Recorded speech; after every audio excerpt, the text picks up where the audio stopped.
I always thought the victory in Endgame felt too clean, almost suspicious, like a door quietly closing on something we never saw. The moment I started rewatching it with that thought, I realized the greatest villain of the future may have been born from the purest intention of all. When I break down the ending of Endgame, there's one assumption everyone accepts without question, that time travel works exactly the way the characters say it does.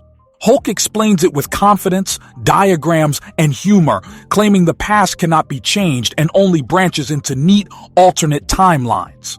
But the more I watched, the more I noticed how fragile that explanation really is. This isn't elegant time science. It's desperate improvisation built under pressure, stitched together with half-understood quantum logic. Time in this universe isn't a clean highway, it's cracked glass. And cracks don't stay empty for long. They spread. They leak. They create reflections. Somewhere in those fractures, something else begins to form. Something watching, learning, adapting. That's where this theory starts to breathe, because if time travel is imperfect, then every action leaves residue. And if residue exists, someone will eventually learn how to use it. Steve Rogers becomes the center of that residue the moment he volunteers for what seems like the simplest task of all, returning the Infinity Stones. On paper, it sounds almost ceremonial, like putting books back on a shelf. But when I actually started connecting the dots, this job becomes the most dangerous mission in the entire saga. Steve isn't just traveling through time, he's performing reality surgery without anesthesia.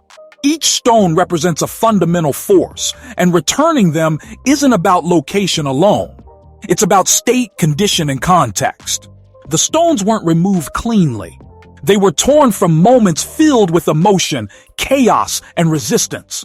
Putting them back means recreating those moments perfectly, and that's something even God struggled to do. Steve is a soldier with a shield, not a cosmic librarian, and intention can't substitute precision. The first crack appears with the reality stone. The ether wasn't a gemstone in a box. It was a living substance flowing through Jane Foster's body. When it was extracted, it left trauma behind, both physical and dimensional. So I ask myself something the movie never answers. How does Steve return it? There's no syringe, no ritual, no sorcerer assisting him. Whatever method he uses, it can't be exact because the original extraction wasn't exact either. That imbalance matters. Even a microscopic error would release quantum residue, raw reality energy with nowhere to go. I imagine that energy bleeding into the surrounding world, seeping into the soil, the air, the unseen layers beneath matter itself, warping probability in quiet ways no one notices at first. That energy doesn't explode. It settles. It diffuses. It looks for structure. Somewhere in Eastern Europe, in a quiet, forgotten region, ignored by larger powers, that residue pools like underground radiation. This place becomes Latvaria, not yet a nation of iron masks and banners, but a scar on the map where science behaves strangely and magic hums under the surface. This is where theory turns dangerous, because residue doesn't stay inert. It changes things slowly. It bends outcomes. Children born there don't just inherit genetics. They inherit instability. Machines malfunction in consistent patterns. Experiments succeed when they shouldn't. And one child grows up noticing that the world doesn't obey rules the way it should. Victor Von Doom doesn't start as a villain. He starts as a problem solver. A boy surrounded by equations that refuse to balance and shadows that move half a second too late. Teachers call him gifted, then difficult, then dangerous. He feels watched by something vast and broken. The reality stone didn't give him power directly. It gave him awareness. It gave him the ability to sense that reality is layered, damaged, and repairable. Doom's obsession with fusion, with combining science and magic, isn't ambition. It's instinct. He's trying to stitch a wound he didn't create, using tools the world insists don't belong together. Then there's the Time Stone. And this is where the warning becomes impossible to ignore. The Ancient One made it clear. Remove the stone and darkness wins. That wasn't poetry. It was physics mixed with prophecy. When Steve returns the time stone, he does so without understanding the mystic safeguards woven into its use. He doesn't cast spells. He doesn't stabilize the temporal flow. He simply hands it back, assuming intention is enough. But time remembers being broken. The moment the stone was removed, even briefly, it allowed micro-fractures to form. Returning it doesn't erase those fractures. It seals them imperfectly, like poorly healed bones that ache before storms. Those fractures echo forward, whispering to the future. They create anomalies only sensitive instruments can detect. Victor builds those instruments before anyone else thinks to try. His experiments don't start as conquest. They start as diagnostics. He detects patterns other scientists can't see, rhythms that stutter, moments that repeat incorrectly. Clocks desync. Events mirror themselves across decades. Every discovery leads him back to the same conclusion. Reality has been tampered with. And the more he traces those scars, the more they converge on a single temporal signature burned into the timeline like a brand. One man appears again and again in Victor's models, like a constant where there should be none. A soldier out of place. A presence that shouldn't exist twice yet does. Steve Rogers. This is where the theory sharpens its blade. Steve's final decision isn't about stones or battles. It's about love. He chooses to stay in the past with Peggy, believing he's earned a quiet life. But I think this is the most catastrophic choice of all. By staying, Steve becomes a living paradox, a closed loop pretending to be a man. He isn't a visitor anymore, he's an influence. Every conversation he has, every silence he keeps, subtly redirects the flow of events. Small choices compound. Agencies form earlier. Suspicion spreads faster. Experiments once deemed unethical become urgent. Fear-driven research during the Cold War pushes deeper into time-energy manipulation, searching for control in an unstable world. And some of that classified knowledge leaks, as it always does, finding its way through black markets and stolen data into the hands of a brilliant mind growing up surrounded by anomalies. Victor doesn't hate heroes because they fight monsters. He hates them because they lie to systems they don't understand. Doom sees heroes not as saviors, but as variables. Dangerous ones. Gods who rewrite rules and walk away. When Victor finally pieces it together, the realization hardens him. His world is unstable not by accident, but by consequence. The universe didn't choose chaos. A hero did. And that betrayal cuts deeper than any invasion ever could. Doom's armor, his discipline, his obsession with control all stem from one desire: to impose rules where heroes erase them. The cruel irony becomes impossible to ignore the deeper I go. Steve wanted balance. He wanted to return what was taken, to close loops, to leave the universe better than he found it. But perfection was never an option. The Infinity Stones were never meant to be handled like borrowed tools. Time was never meant to be lived in twice. By fixing everything, Steve created something new, something far more dangerous than a mad titan. Dr. Doom isn't born from cosmic chance. He's forged from victory, from mistakes wrapped in good intentions. When Doom finally rises, he isn't correcting history. He's responding to it. He doesn't see himself as a villain. He sees himself as a necessary correction, an answer to heroes who broke reality and called it salvation. And that's why I believe the greatest threat of the next saga won't arrive from the stars. It's already here, shaped by fractures, powered by residue, driven by truth. Steve Rogers didn't mean to create Dr. Doom, but meaning doesn't matter to time. Actions do. And time never forgets who broke it first. I started rewatching small background moments with this lens, and suddenly scenes that once felt decorative started feeling intentional. Old footage, newspaper clippings, offhand dialogue about strange energy readings, all of it lines up with a world quietly destabilizing after Endgame. Doom's genius isn't sudden. It's cultivated by living inside a system that keeps glitching. He doesn't worship power, he studies it. While others look to the sky for threats, Victor looks inward at the math of existence itself and sees inconsistencies screaming to be addressed. That makes him terrifying because he isn't driven by ego alone. He's driven by certainty. What makes Doom truly dangerous is that he understands heroes better than they understand themselves. He studies their patterns, their justifications, the way they excuse collateral damage as destiny. Steve Rogers becomes Doom's case study, the ultimate proof that morality doesn't equal responsibility.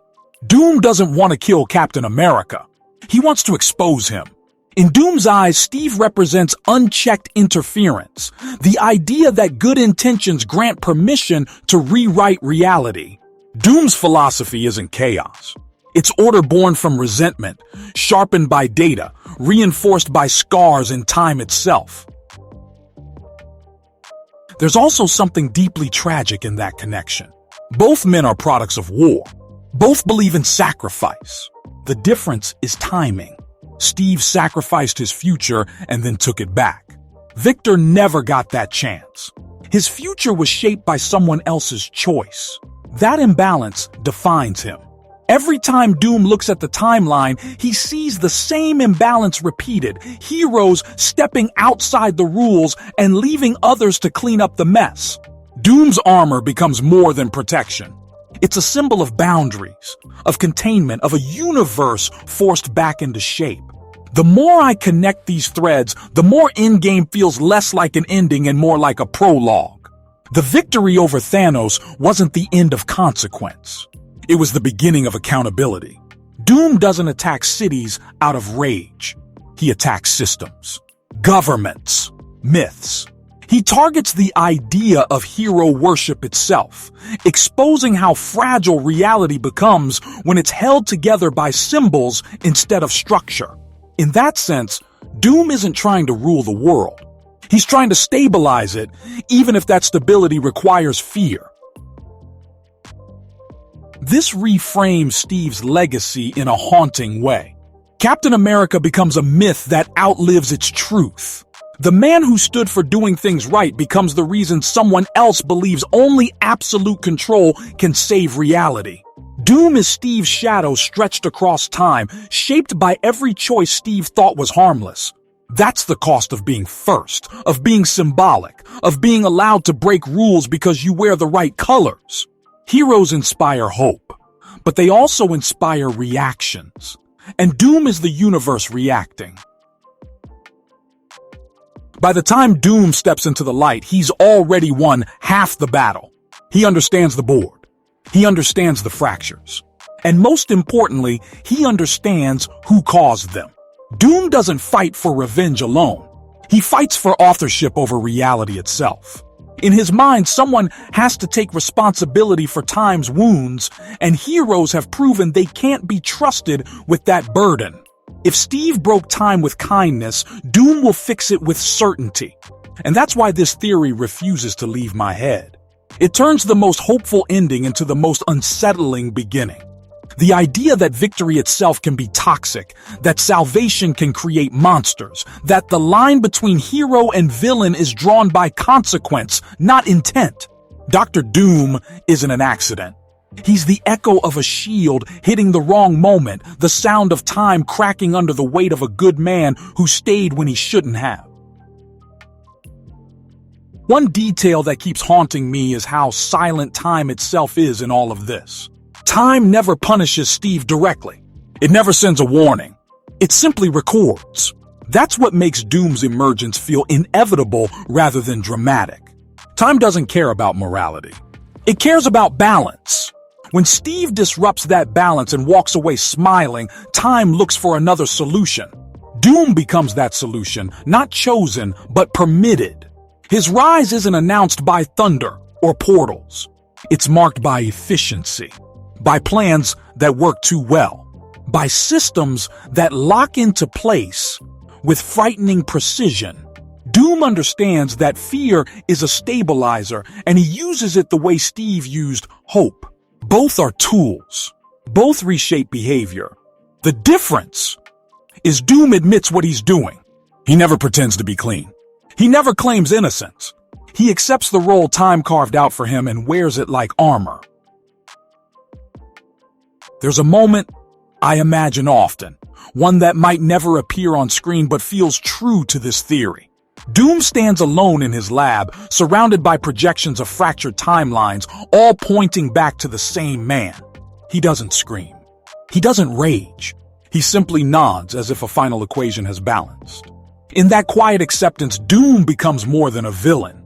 He becomes a mirror, a reminder that every act of heroism casts a shadow long enough to become someone else's nightmare. And that's the story I think the MCU has been quietly telling all along, hiding it behind victories and music and applause. This is why Doom doesn't rush. He waits. He builds. He studies the way heroes respond to crises they created without realizing it. He watches how symbols crumble when confronted with consequences they can't punch away. Doom knows time is on his side because time is wounded and wounds don't heal quickly. Every delay strengthens his position. Every heroic intervention reinforces his argument. By the time the world notices him, it's already dependent on the systems he controls. Doom doesn't conquer. He replaces. And replacement is far more permanent than destruction. In that sense, Steve's legacy becomes the final ingredient. The moral contrast Doom needs to justify everything he does to himself and eventually to the world.